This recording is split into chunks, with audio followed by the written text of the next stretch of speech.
bienvenue dans l'émission Paroles de femmes. Je vous souhaite une excellente année et vous aussi, mesdames, excellente année. Bonne année. Bonne année à tous. On n'a pas porté les cotillons. On aurait dû. Mince. On a oublié. Ça aurait été tellement bien. Donc, désolé, nous n'avons pas apporté les cotillons, mais nous en avons plein le cœur, des cotillons d'amour. Oh. C'est bien dit, je Madame suis pas sûre. fait de la poésie. Oui. Et en ce début d'année, nous allons parler d'amour. Et oui, l'amour est un sujet dont on n'a pas fini de parler. Et si vous en avez marre, eh bien, dommage pour vous.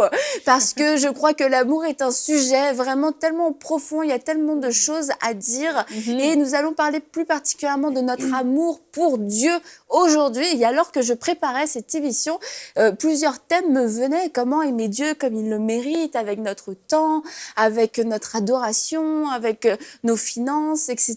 Je me dis, ça me rappelle quelque chose. Ça me rappelle vaguement quelque chose. Et là, je me suis rappelé qu'il y avait un livre, L'amour injuste. Comment aimer Dieu comme il le mérite. Tiens, on était deux à avoir pensé la même chose. Et je me suis dit, mais je connais le monsieur qui a écrit ça. Je le connais, le petit monsieur. Je connais l'auteur. Donc, je l'ai contacté pour lui demander s'il voulait venir participer à cette émission avec nous. Et il a accepté. Il trépigne d'impatience. Alors, bienvenue, Jérémy Sourdril. Merci. Effectivement, je suis bien Je te impatient. rends ton livre, Jérémy Sourdril. Merci beaucoup Bienvenue à toi. Merci, Femmes. Le voyage Bonne s'est année bien à passé. toutes celles qui nous regardent. Le voyage s'est très bien passé, Annabelle, jusqu'à la Excellent. maison. Ah, parfait. Très bien. En plus, tu étais à mes côtés, donc c'était super. C'est vrai, nous sommes venus ensemble, c'est rare. Donc, je suis déstabilisée par ta comprends. présence.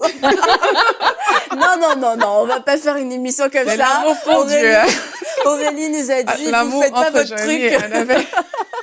Donc, nous allons nous concentrer sur ton livre, Jérémy, aujourd'hui, L'amour injuste, parce que nous voulons aimer Dieu cette année comme jamais auparavant, que notre amour pour lui grandisse et que nous devenions des vrais amoureux, des passionnés authentiques pour Dieu. Alors, tu as écrit ce livre et tu parles justement d'aimer Dieu avec notre temps.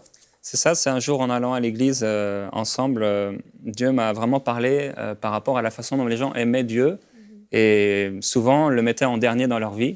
Donc leur amour était injuste envers Dieu, ça veut dire qu'ils ne répondaient pas à l'amour de Dieu pour eux. Et Dieu m'a parlé de plusieurs choses. Et pendant cette semaine, on va parler de la deuxième partie du livre qui se pose la question comment on peut aimer Dieu comme il le mérite. Donc, on va parler de notre temps, comment on peut l'aimer avec l'adoration, avec nos finances, etc. Et l'une des choses importantes, Jésus a dit dans l'évangile de Matthieu, chapitre 22, il a rappelé ces paroles, « Tu aimeras le Seigneur ton Dieu de tout ton cœur, de toute ton âme et de toute ta pensée. » C'est le premier et c'est le plus grand commandement que Dieu nous ait donné. Donc, on devrait aimer Dieu avec notre temps. Et j'ai eu un jour cette révélation qu'Annabelle aime beaucoup, c'est que notre vie est faite d'un lundi, d'un mardi, d'un mercredi, d'un jeudi, d'un vendredi, d'un samedi et d'un dimanche qui se succèdent constamment. Et si on ne fait pas attention à ces... J'ai dit exactement ça. Si on ne fait pas attention à ces 7 jours, si on ne gère pas ces 7 jours qui se multiplient en fait, on va vraiment perdre beaucoup de temps. Donc chaque jour qui passe, il y a 1440 minutes. On est à peu près réveillé 1000 minutes. Ça fait beaucoup de minutes. Et on trouve souvent le temps de pouvoir s'acheter des chaussures, des vêtements. Je sais que, mesdames, mesdemoiselles, vous en avez des dizaines à la maison. Et ça prend du temps, tout ça. On prend du temps pour aller faire les magasins. S'il y a des fêtes, il y a Noël, il y a le Nouvel An, il y a des fêtes particulières. Ou alors pour aller à l'église, on veut bien s'habiller. On peut passer des après-midi. Et je sais qu'il y a des spécialistes qui aiment beaucoup les magasins.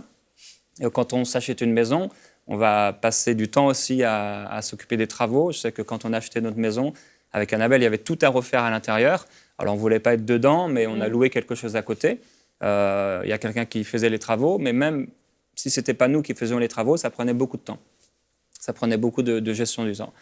Et il y a quelqu'un qui a dit que je n'ai jamais le temps de prier, je dois toujours prendre le temps de le faire. Il n'y a personne dans ce monde qui vit avec une autre réalité que la nôtre. Ça veut dire qu'on a 24 heures par jour. Et dans ces 24 heures par jour, il faut trouver le temps pour aimer Dieu. Cette personne qui a dit ça était très sage. C'est toi? Non, mais quand même.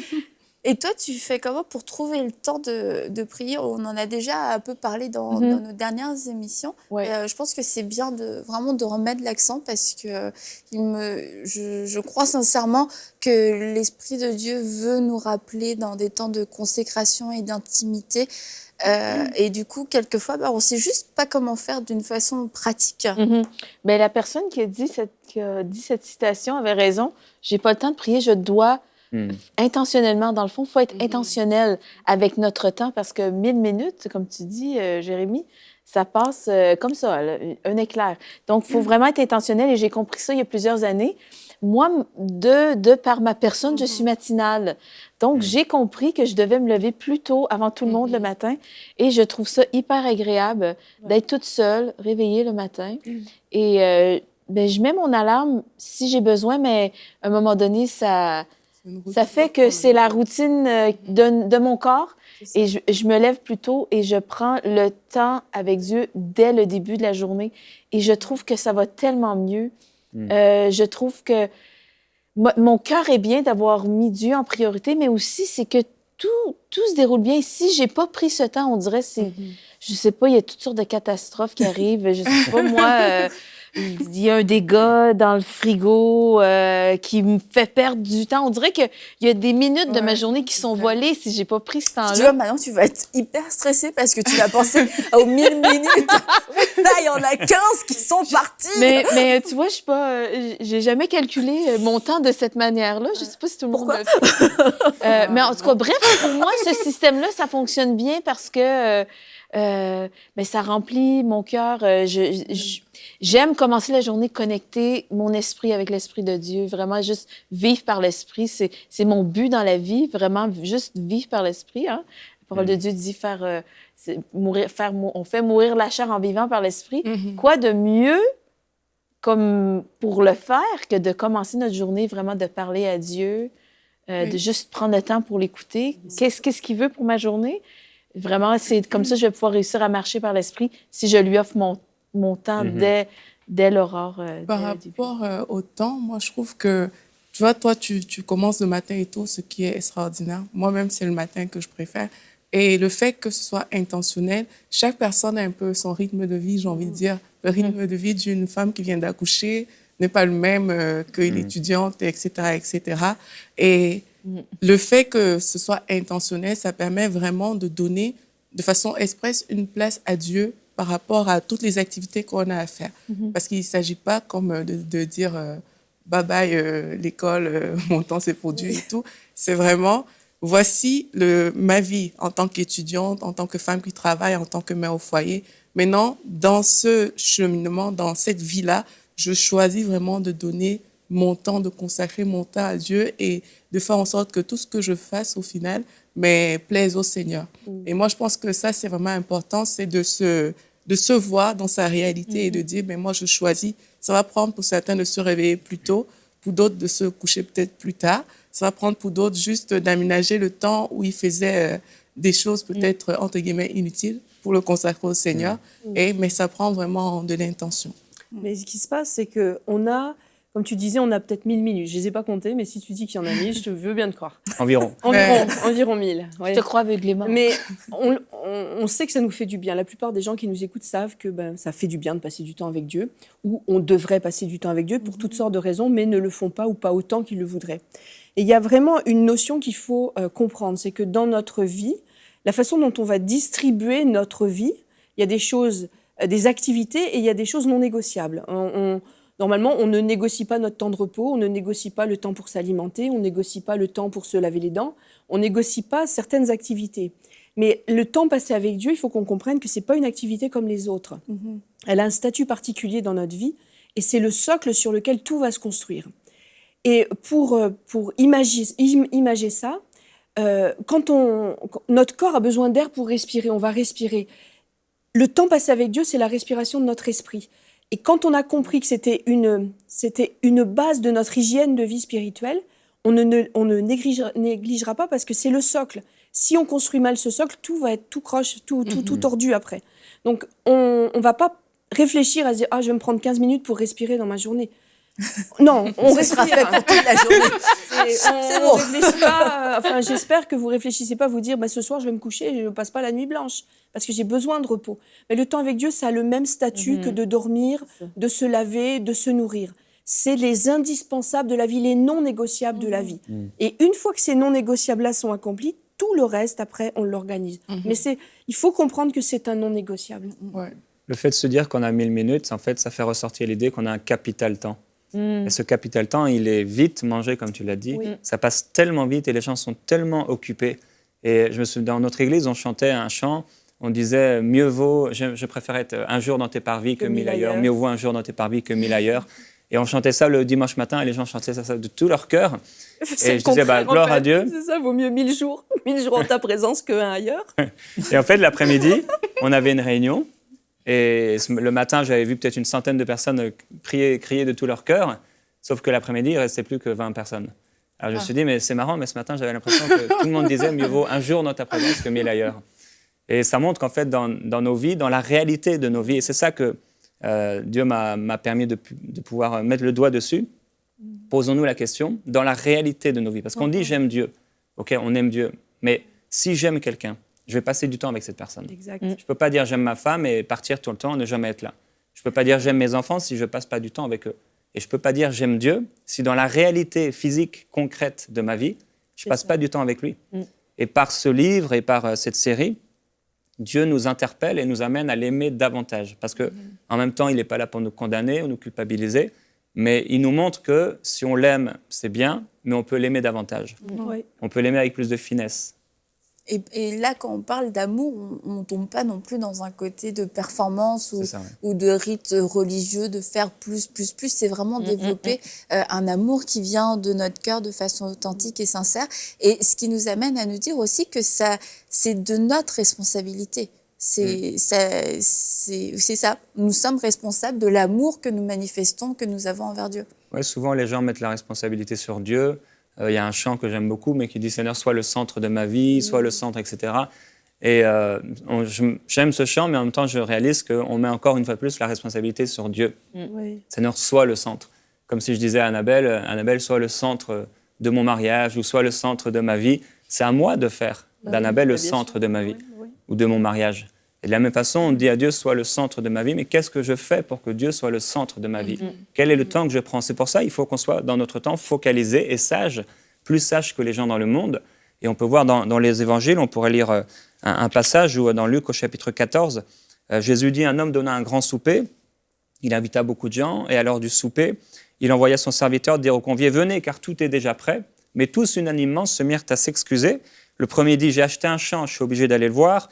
Excuse-moi, je te prie. L'autre a dit, j'ai acheté 5 paires de bœufs. Je ne sais pas si Aurélie, tu as acheté des bœufs cette semaine. Ça m'est Mais arrivé lui, c'était dans son le cas. passé. Ça t'est arrivé dans le passé Au La pays. viande de bœuf. Un autre dit, je viens de me marier et c'est pourquoi je Ça ne va puis m'arriver aller. bientôt, Ça va arriver bientôt. Gloire à Dieu. Alléluia! Prophétise, Aurélie! Et le mariage, ça prend du temps. Quand la fiancée va se marier, je vous assure, et vous le savez, elle prend tout le temps nécessaire pour pouvoir s'acheter sa Elle robe se de prépare. mariée, pour pouvoir préparer tout. On trouve le temps, en fait. Quand quelque chose est important pour nous, on trouve le temps. Même si on est super occupé. Quand on a acheté notre maison, je le disais, on était super occupé, mais il fallait s'occuper des choses. Sinon, on ne serait jamais entré dans cette Oui, maison. je me souviens, il fallait choisir des nouvelles armoires. Carrelage, Oui, il faut choisir tout le matériel et ça prend du temps, mais puisque c'est quelque chose c'est un projet que vous chérissiez dans votre cœur, c'était excitant d'avoir cette nouvelle maison, bien là, vous vouliez que ça soit à votre goût.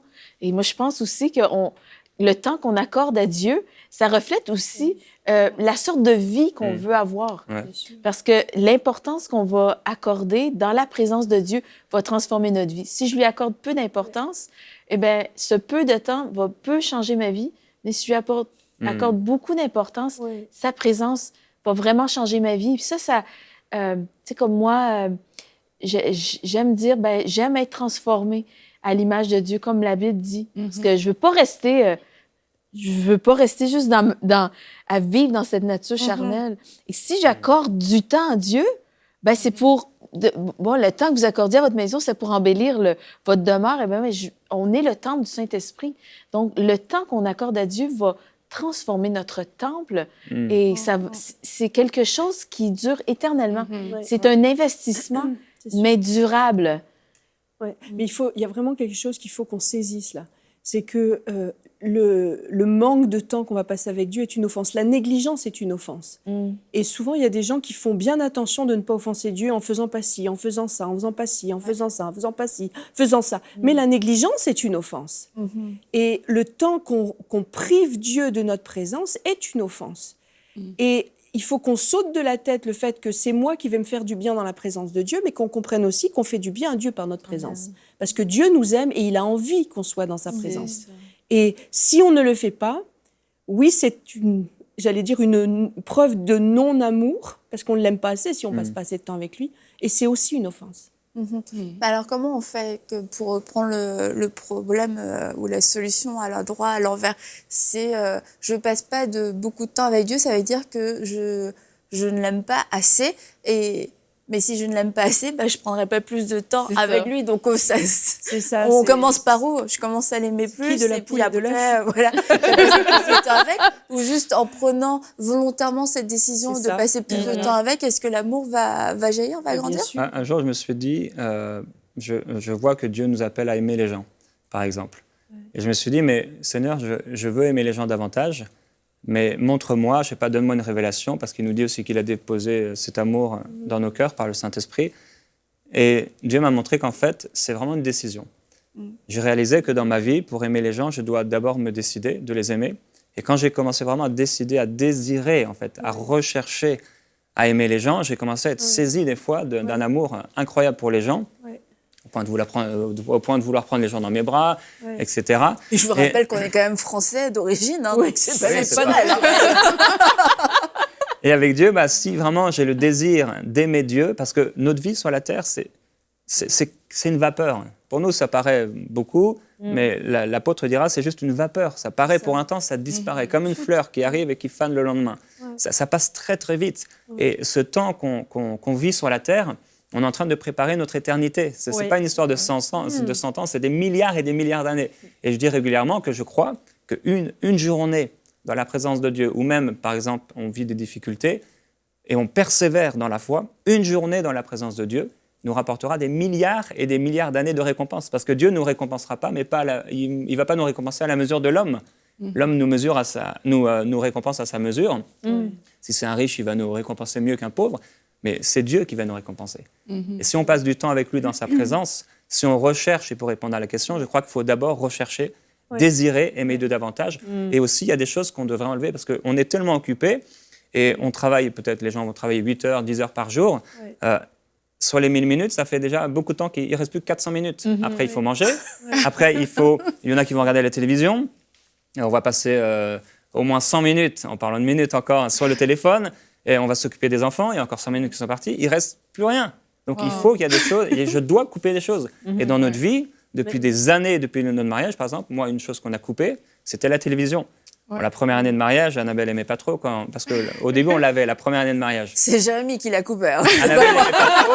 Des fois, j'allais dans le salon, elle regardait la télé, j'éteignais la télé. Bon, c'était pas super, mais on a enlevé la télé. Mais moi, je pense que ça vient aussi tout seul, ces choses-là. Parce qu'en parlant de télévision, moi, je me rappelle que j'ai eu difficile à enlever la télé, vraiment difficile. Mais je savais, par exemple, que quand je devais jeûner et prier, je regardais ma télé tous les jours. Je me réveillais avec la télé, je cuisinais avec la télé tout le temps. Mais quand je devais jeûner et prier, mais naturellement, j'avais plus envie de regarder la télé. C'est comme si le désir, il était parti tout seul. C'est ça, t'as plus envie. Et maintenant, quand ça fait déjà quelques années que je regarde plus non plus trop la télé. Et là, c'est parti tout seul juste parce que j'ai décidé que je veux vivre une relation avec le Seigneur. Donc, ces choses qui, pour moi, étaient importantes, j'arrivais pas à faire sans. Mais je les ai vues ne plus avoir cette importance-là parce que mon regard avait complètement défocalisé. J'avais changé de focus. Et c'est une façon de dire que c'est pas pénible, en fait, ce que Dieu nous demande. Il y a des activités qui peuvent nous sembler vraiment grosses, importantes, mais quand on va dans la présence de Dieu, déjà, ça permet de gagner du temps. Parce qu'on croit souvent qu'on n'a pas le temps, mais c'est dans la présence de Dieu qu'on va gagner aussi beaucoup de temps. Et en plus, Mais ces choses qui nous semblent être des montagnes, elles vont devenir toutes petites. C'est ça. C'est des choses qu'on va voir qu'en fait, c'est pas difficile d'abandonner, d'arrêter d'aller sur les réseaux sociaux, de faire ci, de faire ça. Toutes ces choses qui ne nous apportent rien au final par rapport à l'éternité, C'est ça. comme Jérémie a parlé. Alice à sa lumière. Oui. Et je veux juste ajouter, par rapport au couple, je crois que l'un et l'autre, on a une responsabilité l'un envers l'autre de nous encourager dans notre marche et dans notre croissance spirituelle. Et en tant qu'époux, l'époux devrait pouvoir aider la femme à se libérer pour prendre du temps avec Dieu. Et la femme aussi devrait pouvoir permettre à l'époux de prendre du temps avec Dieu. Et je crois que dans beaucoup de foyers, il y a cette course effrénée où il y a les enfants, il y a le travail. Et du coup, ça devient comme un luxe pour l'un et pour l'autre de prendre du temps avec Dieu. C'est comme, si moi, j'ai pas le temps d'en prendre, t'auras pas le temps d'en prendre non plus. Et c'est de savoir, c'est vital pour nous deux, c'est vital pour notre couple, c'est vital pour notre famille. Alors écoute, on va aménager un temps, un mari peut dire, je vais m'occuper des enfants, si tu veux, pendant, je sais pas, moi, une demi-heure. Je vais aller au parc avec eux. Puis, vas-y, prends un temps, toi, toute seule, dans la maison, on va te laisser tranquille. De pouvoir permettre à l'autre d'avoir ces temps. Et puis, la femme aussi, pareil, de pouvoir accepter, oui, j'ai été avec les enfants toute la semaine, mais mon mari était au travail, il n'était pas en retraite spirituelle. Il a besoin aussi d'un temps où il doit se ressourcer dans la présence de Dieu. Écoute, je vais encore m'occuper des enfants un peu plus pour te laisser ce temps dans la présence de Dieu. Mais dans ce que tu dis, il y a quelque chose qui est vraiment significatif, c'est qu'au départ, ça va devoir être intentionnel. Il faut que je décide d'organiser mon quotidien, dans le pratique, et ça va me demander un peu de discipline au début. Mais comme disait Aurélie, l'appétit vient en mangeant. En fait, tu n'as pas dit ça comme ça, mais je verbalise. L'appétit vient en mangeant, c'est-à-dire qu'au début, ça va nous coûter. Mais plus on va le faire et plus on va se discipliner à le faire, moins ça va nous coûter. Et il va arriver un moment où ça va devenir complètement naturel. Et même si on réduit ce temps, ça va nous manquer. Donc vraiment, je veux encourager ceux qui ne l'ont pas fait encore à vous faire violence peut-être pendant quelques semaines, à le faire intentionnellement. Et après, ça va vraiment devenir une routine. Une nécessité. Une nécessité et puis un temps qui ne vous coûtera plus autant d'efforts. Une chose qu'on a faite, nous, c'est qu'on a pris dernièrement une femme de ménage. Et Alléluia. j'ai un peu résisté, j'avoue, parce que ça coûte. Alléluia. 4 heures par semaine. Merci, Et en même temps, Mathilde, pour tes prières. je vois Annabelle libre, et moi aussi, parce que je l'aidais quand même. 4 heures de ménage par semaine, Comment c'est tu as beaucoup. réussi à te jeter des fleurs dans cet exemple-là? Je jette pas des fleurs. C'est simplement pour dire que je t'aide aussi. Mais ça change tout, en fait. C'est 4 heures, c'est 240 minutes, c'est beaucoup de temps. Il faut qu'on ait une vision céleste de notre vie. Moi, personnellement, on a tous les choses qu'on aime faire, etc. J'ai parlé tout à l'heure, il y en a qui aiment beaucoup faire les magasins, pas moi. Un jour, je devais aller acheter une voiture pour enseigner-moi. Et en allant à ce garage, j'étais en voiture et je me dis, oh Seigneur, j'aime pas perdre mon temps comme ça. Et je dis, bon, Seigneur, donne-moi une occasion de parler de toi.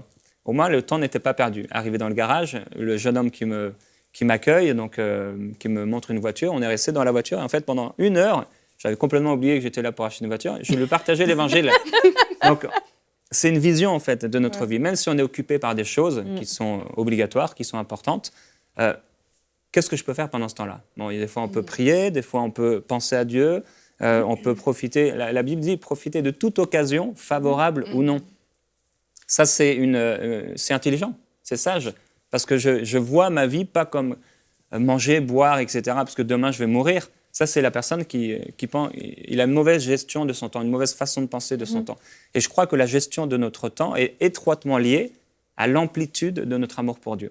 Plus on va aimer Dieu, et plus on va gérer notre temps de façon à lui laisser de la place. Je pense que c'est la pensée de racheter le temps. Dans le fond, dans tout ce qu'on fait, c'est ce que tu allais dire. C'est fort. C'est cool, vas-y, continue. Hier, je suis allée chez la coiffeuse et puis je me disais... Je suis superficielle. Non, je rigole.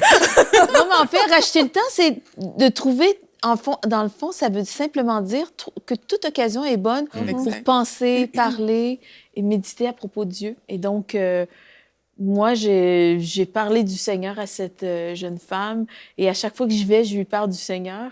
Et je trouve ça agréable parce que Dieu, c'est toujours vivant.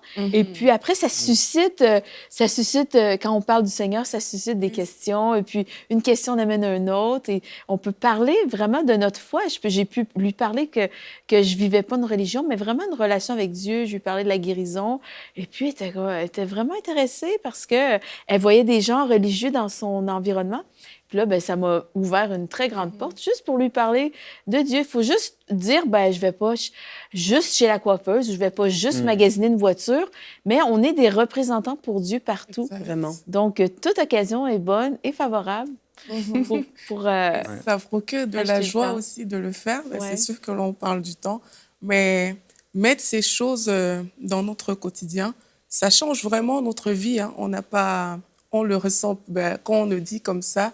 Les gens ne le sentent peut-être pas parce qu'ils ne le font pas. Mais parler de Dieu, vraiment, ça donne de la joie. Ça rend heureux. Il faut que les gens apprennent ça parce qu'au final, pourquoi est-ce qu'on court dans la vie? Pourquoi est-ce qu'on dépense notre temps? Certaines personnes qui vont au travail, c'est pour être heureux. C'est pour apporter de quoi à leur famille, être heureux, vivre de la bonne manière.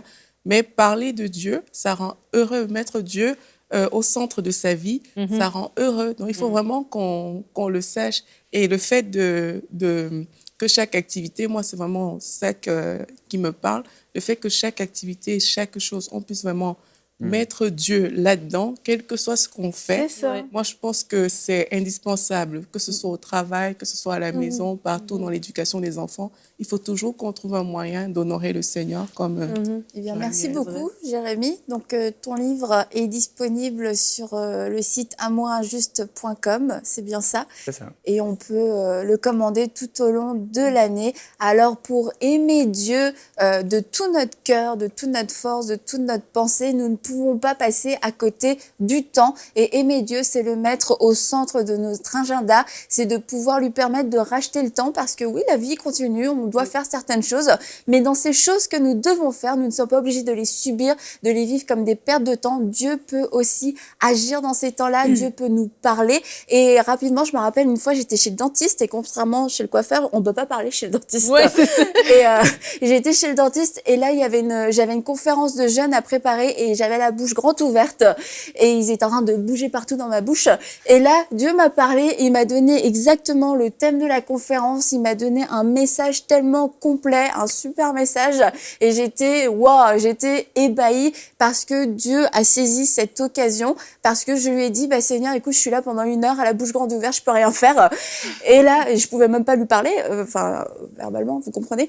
Et là, Dieu a profité pour pouvoir me donner ce message. Donc, vous voyez, Dieu peut nous parler à n'importe quel moment, n'importe quel endroit, pour vous qu'on lui laisse l'opportunité et le temps de le faire. Et demain, nous serons encore avec Jérémy, qui continuera de nous encourager pour pouvoir aimer Dieu encore plus et encore mieux. Alors, à demain pour une prochaine émission de Paroles de Femmes.